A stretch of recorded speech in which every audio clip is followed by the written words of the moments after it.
I'm going to go over all the results in the ITA National Indoor Tournament for Division One men's tennis. It goes as follows. I apologize for looking down because I cannot memorize all this stuff. And I'll go more in particular when it comes to the semifinals and the championship match. By the way, obviously the first day was on February 13th. So Stanford defeated Arizona State 4-3. And TCU did defeat LSU 4-1. Ohio State beat SMU 4-3. Texas defeated Texas A&M 4-2. Virginia did defeat Clemson 4-0. Baylor beat UCF 4-0. Mississippi State beat Florida 4-1. Wake Forest defeated UC Santa Barbara 4-0. Now, in terms of the main draw on Valentine's Day, none of these teams won the doubles point that won the match, by the way. Very interesting to note. Ohio State defeats Stanford 4-3, and Stanford was down their best player for the match. Yeah, he served underhand the day before, apparently. So that does make a difference. And just imagine if he was healthy. Stanford might have won against Ohio State. So back-to-back tough 4-3 wins for Ohio State, to say the least. Texas did defeat TCU 4-3. Virginia beat Mississippi State 4-1. Baylor defeated Wake Forest, the previous ITA National Indoor Champion and NCAA Champion from last year, 4-3. So Wake Forest was already lost now more matches than all of last year already. They only lost one time last year. Now they lost, up to that point, lost 2 times. Now, in terms of the back draw, SMU did defeat Arizona State 4-2. A little surprise there. LSU did defeat Texas A&M 4-3. Florida beat Clemson 4-3. UCF beat UCSB 4-0. Now, in terms of the back draw, only on February 15th, Mississippi State did defeat Stanford 4-3. Wake Forest did defeat TCU 4-3. So that's a brutal match for both, especially coming off of 4-3 losses. Then Florida did defeat SMU 4-1. LSU did defeat UCF 4-0. Arizona State did defeat Clemson 4-3. Texas A&M did defeat UCSB 4-0. Now, in terms of the semifinals, the first one was Ohio State and Virginia. So who won the doubles point?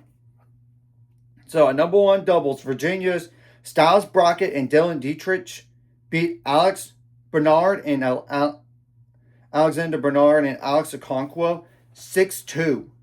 So Ohio State had to win the other 2 doubles matches in order to think about getting the doubles point. Well, Ohio State won the other 2, to say the least. I mean, Brandon Carpico and Nikita Philin from Ohio State defeated Mons Dahlberg and Jung-Jun Kim at number 2 doubles 6-1. And then number 3 doubles, Aiden Kim and Bryce Nakashima from Ohio State defeated Andres Santamaria Roy and Keegan Rice 6-3. So what happened in terms of the singles? Well, Jack Anthony from Ohio State extended that lead to 2-0 because he beat Andres Santamaria Rioig 6-2, 6-3. Then the deficit for Virginia cut in half when Jung-Ju Kim from Virginia beat Bryce Nakashima 7-6, which that score, I had to look that up. And the first set was 7-3 in the tiebreaker, by the way. Then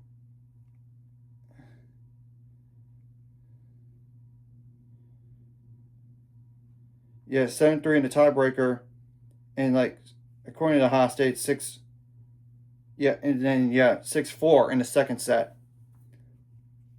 So 2-1 Ohio State. Then Ohio State got the next point. They were up 3-1 when Nikita Philin beat Mons Dahlberg for Virginia 7-5, 7-5. So Virginia had to win the other course to win the dual match. Virginia did get closer. Styles Brockett had an incredible comeback from Virginia. He beat Lauren Byers 1-6, 7-5, 6-3. Now the clinch occurred for Ohio State. Aiden Kim had an incredible comeback against Dylan Dietrich from Virginia. 4-6, 7-6, 7-5 in the tiebreaker, 6-4 in the number 2 single spot was Keegan Rice from Virginia and Preston Stearns. from Ohio State. Predators did win that first set 6-4. Second set was Keegan Rice 7-6, 7-3 in the tiebreaker, while Predators was up 2-1 in the third set. So that could have been a 4-3 match, potentially, right there. Could have been. Now, the other one was Texas and Baylor. So the first doubles match that finished was Abel Fourier and Kalen Ivanovsky from Texas defeated Connor Van Skalwyk and Luke Koenig 6-3. So Baylor had to win the other two doubles matches to get the doubles point. They simply didn't get that. It was tight, to say the least. I mean, Sebastian Gorsny and Lucas Mariano from Texas defeated Alex Kuritsa, and John Borvelt 7-5. Yeah, number 3 doubles was a DNF. Sebastian Erickson and Oliver Ochakar from Texas against Blake Anderson and Devin Badenhorst from Baylor. It was 6-5 at that point. Now, what happened in singles? And number 4 singles, I'm going to just say this to say the least, every match was tight. At number 4 singles, Sebastian Erickson from Texas defeated Alex Kuritsa 6-4, 7-5. Then at number 2 singles, Kalen Ivanovsky had a comeback win against John Borvelt and handing John Borvelt his first dual match loss in the regular season. 3-6, 6-2, 6-3. So Baylor had to make a comeback of the ages to win the dual match. Yeah, Baylor only won 2 first sets. Very similar against Wake Forest the match before, and when they were down 2-0. They forced some third sets, and honestly they won a few straight sets. But here's the kicker. Texas finished them off. Lucas Mariano defeated Louis Bowden from Baylor 6-4, 7-5. Obviously, the DNFs were Sebastian Gordy from Texas and Devin Badenhorst. It was 6-4, for Sebastian Gordy, 7-6 for Devin, 7-4 in the tiebreaker. It was 1-1 in the third. The other one was Abel Fourier and Connor Van Skalwyk. It was 3-6 for Abel, 6-3, and 4-2, and Abel was up in that match. And then number 5 singles, Jonah Braswell and Luke Koenig. Jonah Braswell won the first set 6-4, but Luke Koenig won the second 6-4. It was Luke Koenig was up 2-1 in the third. Even though that says 4-0, it was a lot closer than 4-0 when you look at the individual matches. So, there was going to be a new champion in this tournament compared to last year. Who is it going to be? Ohio State or Texas? And you got to look at the schedule prior to this. Ohio State did face Texas already. They kind of faced Virginia too. Yeah, they beat Virginia 5-2 in that meeting. And they obviously played against Texas early on. And they beat them 4-1. Was it going to happen again? Well, to say the least, the doubles point was very tight. Everything was tiebreakers. Number 2 doubles was Sebastian Gorsny and Lucas Mariano defeated Brandon Carpico and Nikita Philin from Ohio State 7-6, 7-5 in the tiebreaker. The number 3 doubles was Sebastian Erickson and Oliver Ojakar from Texas defeated Adi Kim and Bryce Nakashima from Ohio State 7-6, 7-3 in the tiebreaker. Now, Alex Conquo and Alex Bernard from Ohio State versus Abel Fourier and Kalen Ivanovsky from Texas was 6-6, 6-5 in the tiebreaker. Yeah, that was very tight. Ohio State did respond, though, right after the doubles point.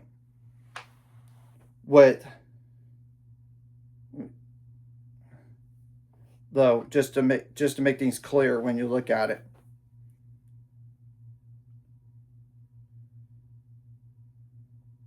with 4 first sets, to say the least. Now, the first singles match, it was like tied it up. Like Jack Antrim beat Abel Fourier from Texas 6-3, 6-2. The number 1 singles, Texas took the lead. Sebastian Gorsny beat Aiden Kim 6-4, 6-4. So 2-1 Texas. Number 4 singles, it became all tied up. Alex Okonkwo defeated Sebastian Eriksson 7-6 in the first set, 7-1 in the tiebreak, 6-2 in the second.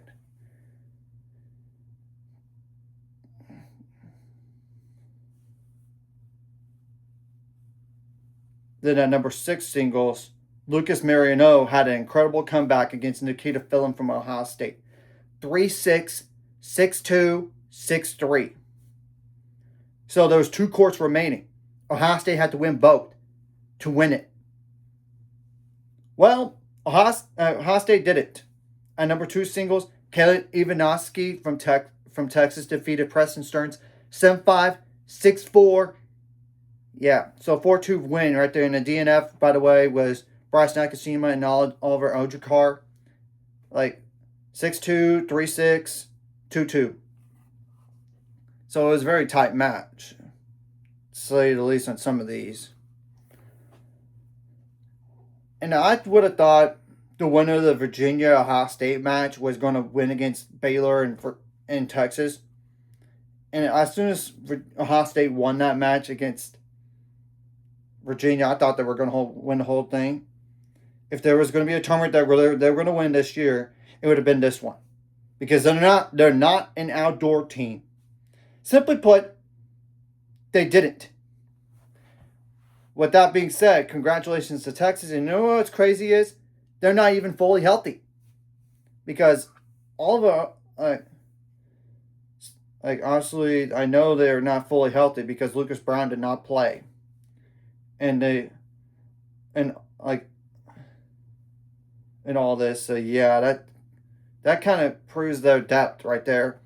But winning the National Indoor Tournament is totally different from winning NCAAs. Not a lot of teams have done both in the past. So, and this was Ohio State's first loss of the season. But let's be real. They flirted with disaster against SMU. They flirted with disaster with Stanford. Virginia got a little bit interesting. That could have been a loss right there. It just goes to show they're more vulnerable when they're out of Columbus, Ohio. I mean, it's just telling the truth. And when you look at, they're 10-1 now. And when you look at their schedule, they got Notre Dame and Dayton. They should win both of those. But then you have to go on the road to like Baylor, and Baylor beat Wake Forest, so you can't sleep on them. Then you obviously got to deal with Michigan State. I don't know what to make of them at time. I mean, I thought they were going to be okay, good going in, maybe not. But then you had to go on the road to Texas A&M, and yeah, I know they struggled in the tournament this weekend, but they're still a really good team, and it's on the road, and it's an outdoor facility, and yeah, Illinois could be good. Obviously, USC could be interesting. So you get the whole point, and this is besides the Big Ten tournament.